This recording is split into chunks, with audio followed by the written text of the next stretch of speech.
कि कलयुग और सतयुग की संधि काल में, युगाब्द के अंत में भगवान कल्कि का अवतार अवश्य होगा।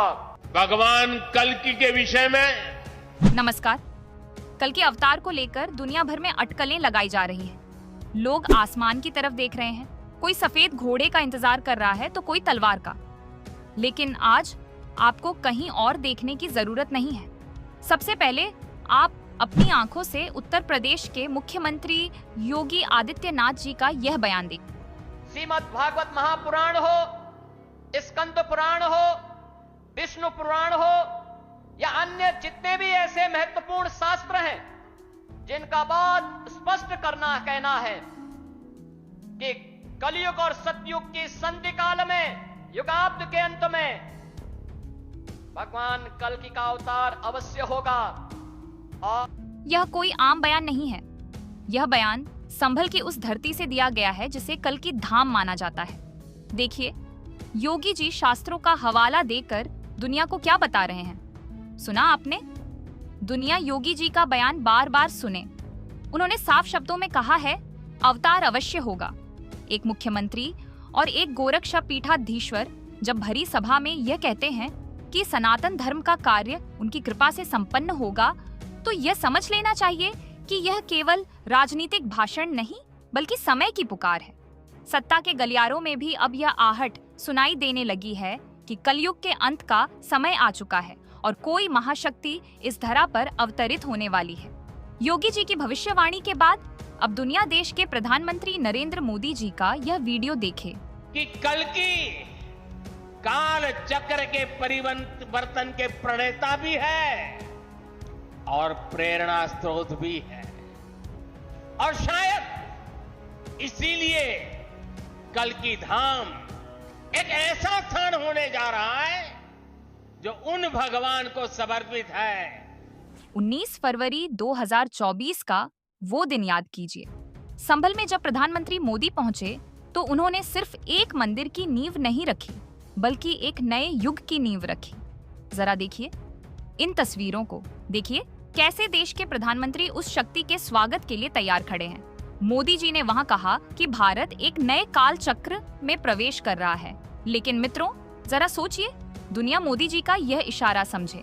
मंच सज चुका है, स्वागत की तैयारियां हो चुकी हैं, लेकिन वो मुख्य अतिथि, वो तारणहार, वो कल्कि भगवान हैं कहाँ?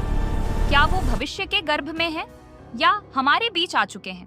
प्रधानमंत्री और मुख्यमंत्री ने तो संकेत दे दिया, लेकिन उस संकेत को समझने के लिए हमें थोड़ा और गहराई में जाना होगा। नेताओं ने कहा समय आ गया है, लेकिन अब दुनिया धर्म के जानकारों का बयान देखें। सबसे पहले देखिए कल्कि धाम के पीठाधीश्वर आचार्य प्रमोद कृष्णम को। ये वही हैं। कल्कि धाम जहां भगवान आएगा। आज श्री कल्कि धाम की आधारशिला माननीय प्रधानमंत्री जी के कर कमलों द्वारा स्थापित हो चुकी है, जिन्होंने कल्कि धाम का निर्माण शुरू करवाया है। लेकिन इनका दावा देखिए, ये क्या कह रहे हैं। और अब दुनिया देखे पूर्व अभिनेत्री और अब साध्वी बन चुकी ममता कुलकर्णी का यह बयान, जो चमक धमक छोड़कर वैराग्य के रास्ते पर हैं। उनका अनुभव क्या कहता है, जरा गौर से सुनिए। ध्यान में थी, मैंने कल्कि अवतार को देख लिया है। वो अवतार तो ले चुके हैं। देखिए, बात अब भविष्य की नहीं रही। संत समाज कह रहा है वो आ चुके हैं। अगर वो आ चुके हैं तो उनकी पहचान क्या है? क्या उनकी पहचान सिर्फ दावों से होगी? नहीं, भगवान की पहचान सिंहासन से नहीं, उनके काम से होती है। वो काम जो इंसान के बस का नहीं हो, वो काम जो विज्ञान की समझ से परे हो, वो काम जो मौत को भी जीवन में बदल दे। दावे बहुत हो गए, बयान बहुत हो गए, लेकिन अब दुनिया देखे वो जिंदा सबूत, जिसे देखने के बाद मेडिकल साइंस ने भी अपना सिर झुका लिया। अब जो वीडियो आप देखने जा रहे हैं उसे देखकर आपकी रूह कांप जाएगी। मिलिए उत्तर प्रदेश के हमीरपुर जिले के बरखेड़ा गांव के नारायण दास जी से। आंखों देखा चमत्कार है। जो लोग मानते हैं कि साइंस से बड़ा कुछ नहीं होता, भगवान नहीं होता, इनके सामने जो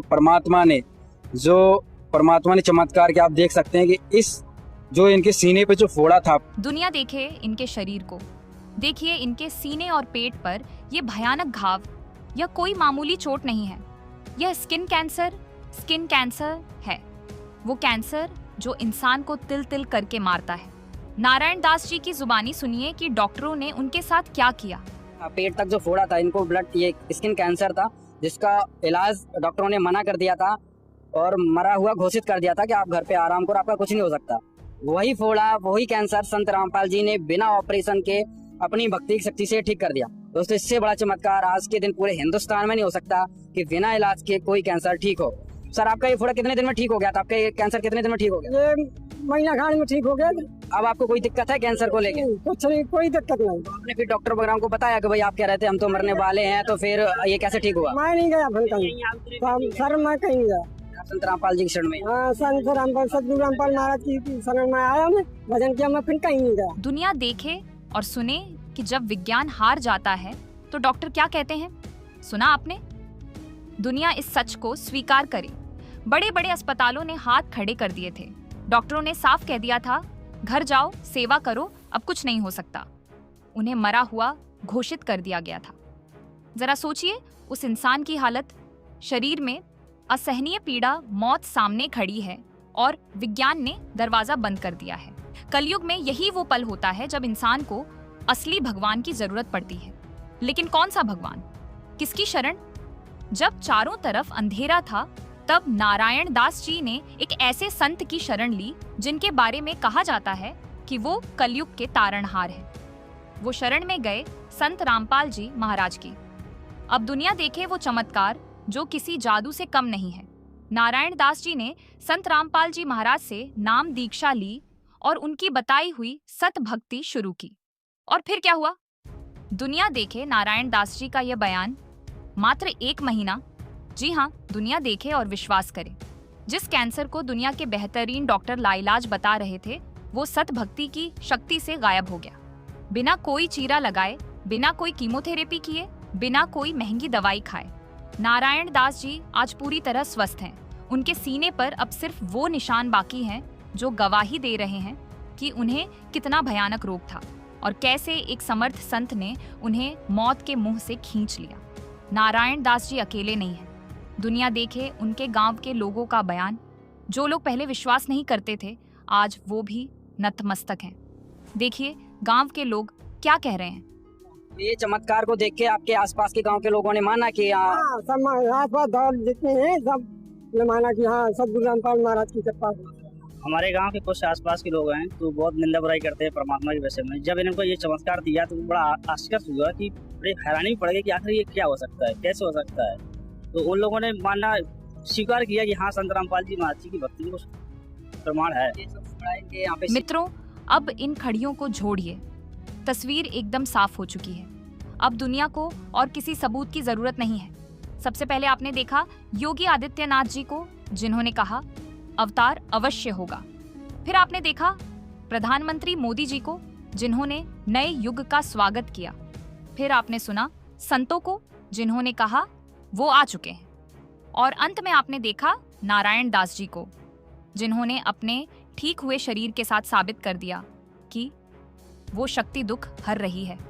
वेदों और शास्त्रों में स्पष्ट लिखा है कि कलयुग का तारणहार वो होगा जो असाध्य रोगों का नाश करेगा, जो भक्त के पाप कर्मों को काट देगा और जिसकी वाणी में अमृत होगा। अगर भगवान सिर्फ मंदिरों में पत्थर की मूर्तों में होते तो नारायण दास का कैंसर ठीक नहीं होता। यह चमत्कार बताता है कि वो शक्ति देह रूप में यानी मानव शरीर में हमारे बीच मौजूद है। योगी जी ने कहा आएंगे, प्रमोद कृष्णम ने कहा आ चुके हैं, और नारायण दास ने साबित कर दिया कि वो बचा रहे हैं। जो शक्ति कैंसर जैसे असाध्य रोग को बिना दवा के काट सकती है, जो डॉक्टर के ना को हाँ में बदल सकती है, वही कलयुग का तारणहार है। शास्त्रों के संकेत और ये प्रत्यक्ष ज्ञान सुनकर समर्पित हो जाओगे तो आपकी कैंसर का बाप भी ठीक हो जा। भगवान किसे कहते हैं? वाह भाई वाह। मान चीख चीख कर कह रहे हैं कि वो कल की अवतार, वो विश्व विजेता संत, वो महाशक्ति और कोई नहीं बल्कि जगत गुरु तत्वदर्शी संत रामपाल जी महाराज ही हैं। तो दोस्तों